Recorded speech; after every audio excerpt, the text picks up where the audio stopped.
સુરત મનપા દ્વારા કપૂરની ખરીદી માટેની મંજૂરી કરાયેલી દરખાસ્તને ભ્રષ્ટાચારની બહુ મોટી છે। 1500 રૂપિયા કિલો મળતે કપૂરની ગોળી 3530 રૂપિયા કિલો ખરીદવા પાલિકાએ દરખાસ્ત મંજૂર કરતા વિવાદ શરૂ થયો છે।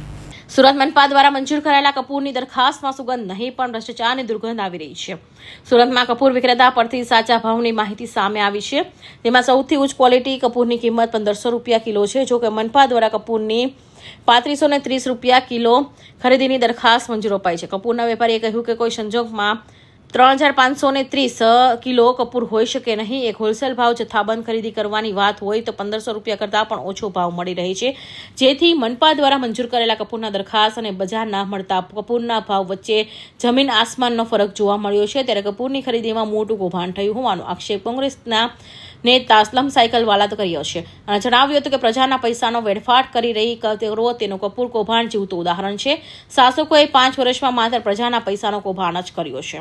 31 વર્ષના શાસનમાં આ વખતે પ્રજા ચૂંટણીમાં અરીસો દેખાડી દેશે। 1500 રૂપિયા મળતું કપૂર 3 ગણા ભાવ ખરીદી મંજૂરી અપાઈ છે। મનપાના છેલ્લા દિવસોમાં તો શાસકોએ માત્ર કૌભાંડ માટેની જ મંજૂરી આપી હોય તેમ કહી માનીતી કોન્ટ્રાક્ટરોને લાભ આપવા માટેનું કાવતરું હોવાનું પણ આક્ષેપ કર્યા હતા। Bureau report NTV news Surat.